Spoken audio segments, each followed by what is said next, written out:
Welcome everyone, my name is Tushar Chaturvedi and I am a director with PwC Ventures, and welcome to our episode of Fintech Insights. Fintech Insights is our prospective series where we talk to some of the most innovative startups in the Middle East and understand what are the changes that they are driving that will enable sustainable outcomes for our clients tomorrow. And our guest today, the startup that we are speaking to, is Tarabut Gateway, or TG. TG is the first regulated open banking platform in the region, and they've had a phenomenal year this year. Some of their major accomplishments have been, they've now been accepted and regulated as the first open banking platform in Dubai. They've made some serious partnerships with major banks in KSA. They're now an open finance lab partner for DIFC. They've been recognized by the UK as an open banking ecosystem enabler and have been rated as a top startup across analyst reports within the Middle East. And with that, I'd like to introduce our guest for today, Adnan Iriad, who's the Chief Commercial Officer of Tarabut Gateway. Hey, Adnan. Hi there. If I were to ask you, what is your elevator pitch for Tarabut Gateway, what would that be? Thank you for that great intro. It's a pleasure to be here today. So the easiest way to look at TG is around providing the next generation platform for connectivity to banks, fintechs and merchants to enable them to provide their next generation of solutions out in the market. So, you're new to the region. Yes, indeed I am. So recently moved here to Dubai with my family from the UK, where I was born and bred. Ultimately, long career in sales, lots of different roles from the largest of organizations like SAP to the last two companies, which were both startups, one in email security and one in MarTech that actually went through to acquisition. Seeing the opportunity of the region, the dynamics of the organization and the people that I would be working with, was just too good to pass up. Yeah. Excellent. Thank you, Adnan. Now, TG has obviously grown significantly since 2017, and the timeline has been jam-packed with several milestones. Could you share a brief summary of what the key milestones were which have led to this explosive growth? Yeah, no, absolutely. It started in 2017 with a vision from our founder, Abdullah Al-Mayad, whereby he saw the gap in the market when he looked at the maturity of banking within the UK, which is where he spent his university and early career days. So with that, he came back to the region, specifically Bahrain, and I think it was multiple knocks on the doors and multiple rejections before we actually, speaking to CBB, Central Bank of Bahrain, pushed the idea of innovation and regulation. So as an organization, that was kind of a key initial milestone, which set then a precedent within the region for adopting a standard that was already maturing within regions like Europe and the US, whereby we could bring a serious transformation to the digital experience within the financial industry and sector. So that would have been one of the key first milestones, and then getting adoption within banks and fintechs within Bahrain specifically.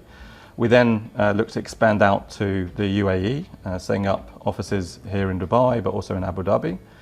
And then similarly working with banks and the regulator within the region here, we've continued to push the agenda for adoption of such an innovative platform. And also within Saudi Arabia, where we're hoping very soon to announce around regulations there also. Great. So it's interesting how TG has had a journey where it actually started, getting help from accelerators. Now it's come full circle where it's actually becoming an enabler and turning into some sort of an innovation lab, which is driving further innovation. What would you say is the role of an accelerator in a startup's journey, especially when you're a fintech? What's the kind of role that accelerators typically play in growth? Yeah, no, so ultimately people are looking for experience. So we're not looking to reinvent the wheel. And I think that's the easiest way of looking at it. If you're looking to establish a new idea, there are certain dynamics of setting up a company, running a business, bringing in the right resources, structure, process that's been done before. So capitalizing on the experience of others as mentors and advisors to kind of point you in the right direction. That could be best practices, but also bringing in the right talent. That gives you a quick step up in terms of your ability to execute on the plan. Right. So then let's talk about from startup to scale up, right? A significant part of your journey has actually been commercial success, right? You've been very active in the market and engaging stakeholders. What is the value of go-to-market alliances when you're actually in that explosive scale-up stage? And do you think that this has been, again, a driver in TG success? Yeah, so having come from two previous startups, so this is not new to me, startup land. Ultimately, in startup world, it's about taking a great idea, bringing some basic process and people to the table to kind of execute and then prove that there is a model there to be had. Mm-hmm.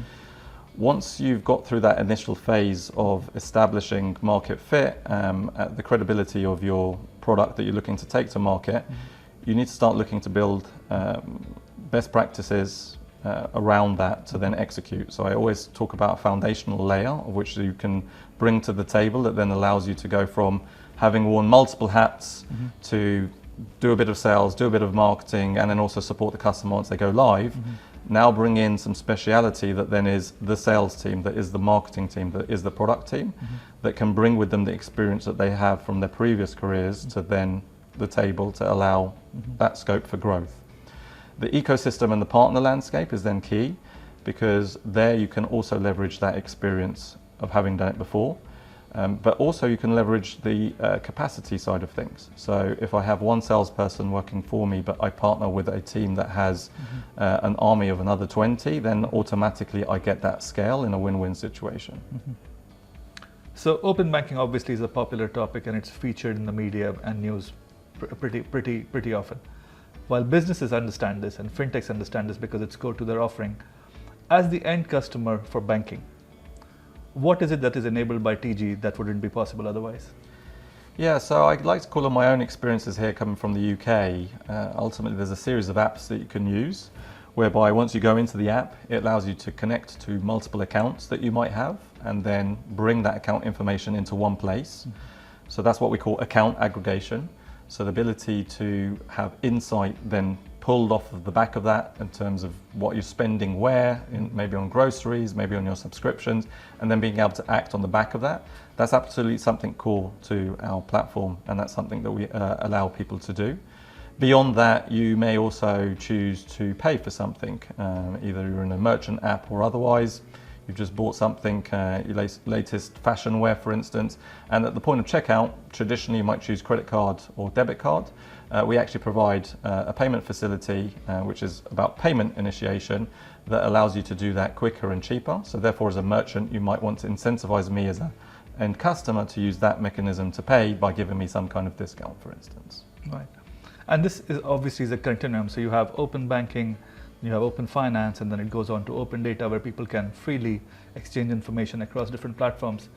Where do you see TG going from where it is today? Will it continue to remain as the open banking enabler, or do you feel that in the future you would actually be having a larger role in the open data construct? Yeah, I think we've already got our eye on the open data construct, as you put it. So if you look at the story and the journey that we're looking even to just take banks through, if you take in the first instance the quality of the data that's coming through in your banking applications, it's pretty poor, to be pretty blunt about it. You are missing the merchant name, you're kind of missing any kind of categorization, etc. So that's the first part of our journey, is enriching that data. So the end consumer now suddenly has a meaningful experience in terms of their statements and their banking history. But what if you could then provide back to the bank or a fintech some analysis around that, some insight behind it? So I actually started to say, through the categorization, there's particular outgoings on one side of things and there's income on the other side.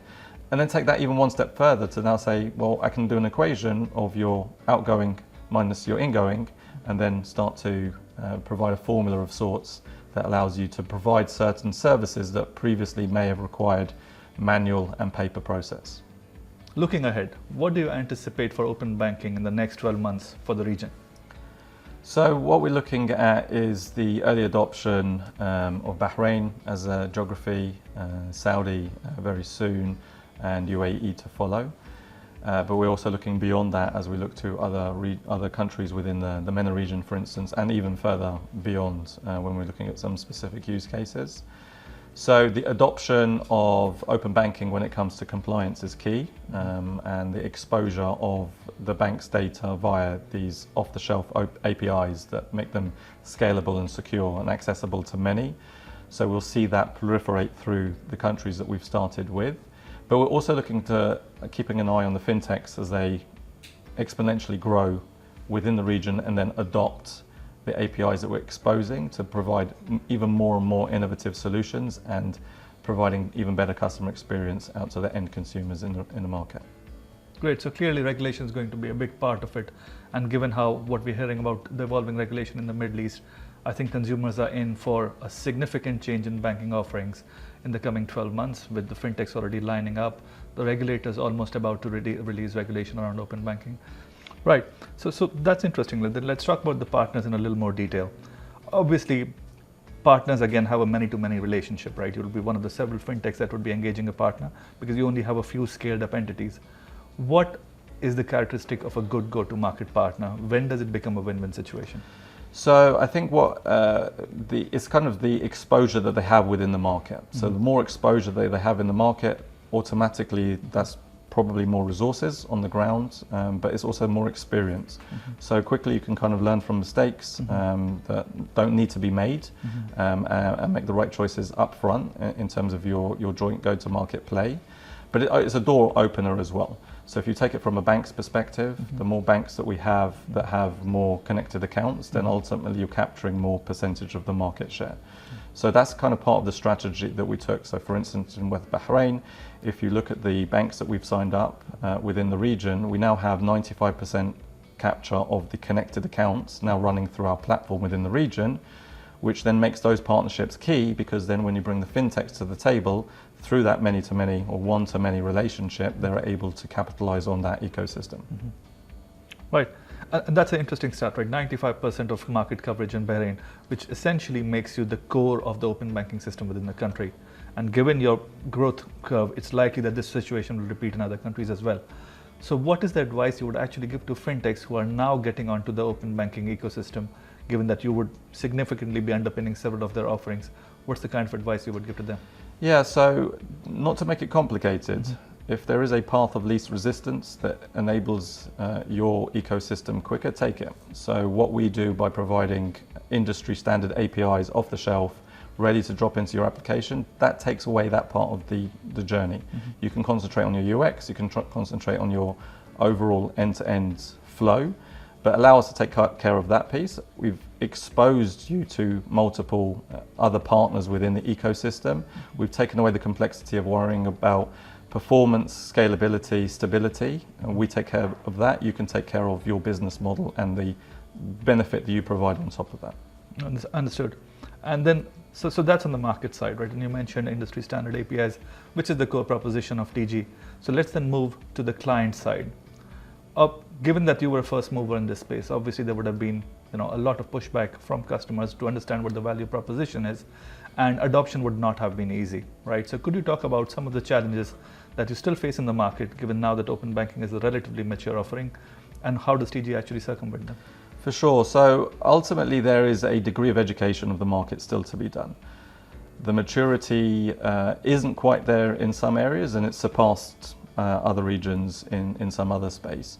So moving away from looking as open banking as just a tick in the box from a compliance perspective, because let's be honest, part of it is that as we get to expose very sensitive financial information, being regulated is key. But starting to look at the value add beyond is part of our education process. So what we like to do is start to talk about the use cases that take you beyond that compliance tick in the box to starting to talk about how you can monetize that data, for instance, how you can expose additional use cases that you might not have covered before. You can open up to segments that you might not have addressed in the past.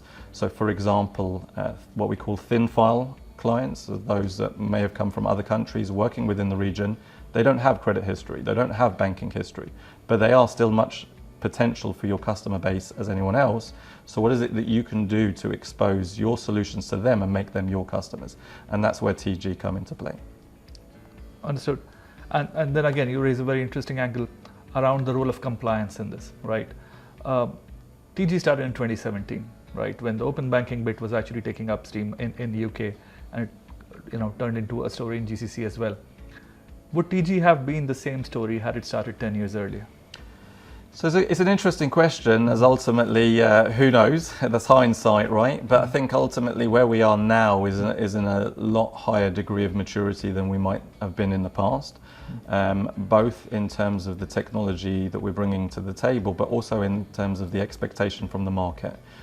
You can take any analogy from the development of 3G through to 5G and start to talk about would it have been possible to make video calls on 3G at the quality that we're seeing today, or you take the ability to look at internet speeds and look at streaming 4K or 8K movies, for instance. So certainly possible, but it would have been a bad experience, right? But you also have to look at the readiness of the market for solutions like this. And as we become more of a consume type economy where we're looking for things instantaneous, we're looking for seamless, frictionless experience, this is the ripe time for it. You also look to the region as a whole as to where we're playing. I think, again, it becomes the perfect storm in terms of the alignment between what the region is looking to do to differentiate from maybe more traditional revenue streams of the past to the new digital economy of the future. And Bahrain obviously has had a head start, a significant head start when it comes to open banking, but now all the other GCC countries are catching up. How do you see this impacting the future of the existing banks in the region, since all the banking leaders are regional brands? Do you see this actually impacting their geographical span? It's a good question. Ultimately, it will give them the opportunity to expand more easily into other regions. From our perspective, we are very much looking at as an enabler of them on their journey as they look to capitalize on the new generation of consumers coming through, differentiate from their user experience, differentiate from the services that they're providing. It's the same story that we hear from each of them in terms of that market adoption, path to monetization, profitability, etc. So we really see this as something that they would look at positively, and for sure it would allow them to not just get as their own presence into other geographies, but to tap into the fintech space that is for sure on an exponential path of growth within the region. Excellent. And then that brings me to my last question for today. The war for talent obviously is real. We've had a PwC survey on hopes and fears, which talks about how the UAE market feels that 46% of respondents feel there's a real lack of shortage on the skills required for their current products. Open banking obviously is a niche product, which means there's an even further shortage. Despite that, you've been able to attract some very significant names from the industry. You've hired recently Nino Ocampo, who was the global head of HSBC Open Banking. You've also hired Mithul Sadra, who was with OpenWorks. What exactly is it about TG that actually makes such big brands actually opt for TG as an employer? So I think it comes back to the potential of the market. The opportunity is there to actually disrupt and transform what's actually happening around banking, the distribution of data across financial institutions and services. You then look to the business model of TG and what we're bringing to the table. The first mover advantage, being the first to get regulated within Bahrain, close to that in Saudi right now, for instance. It's also the mindset, I would say, of Abdullah and as our founder, in the sense of bringing best in breed talent to the table. Talent attracts talent. So buying into the vision of TG is one, but then looking at someone like Nino coming to the company in a product capacity, he's more likely to attract talent in his own team from his background and experiences, in the sense of he has that credibility, he has that ability to execute, and it's proven and tested experience as well that he can then bring to the region. Thank you, Adnan. This was a great conversation. I'm sure our viewers found a lot of value in understanding about TG's core offerings, what exactly is open banking, and are very excited about what is it that the next 12 months will hold in terms of the great new offerings that are going to come to end customers for banking. Well, it's been great chatting with you, Adnan, and I wish you all the best. See you next time. Thank you very much. Nice to meet you.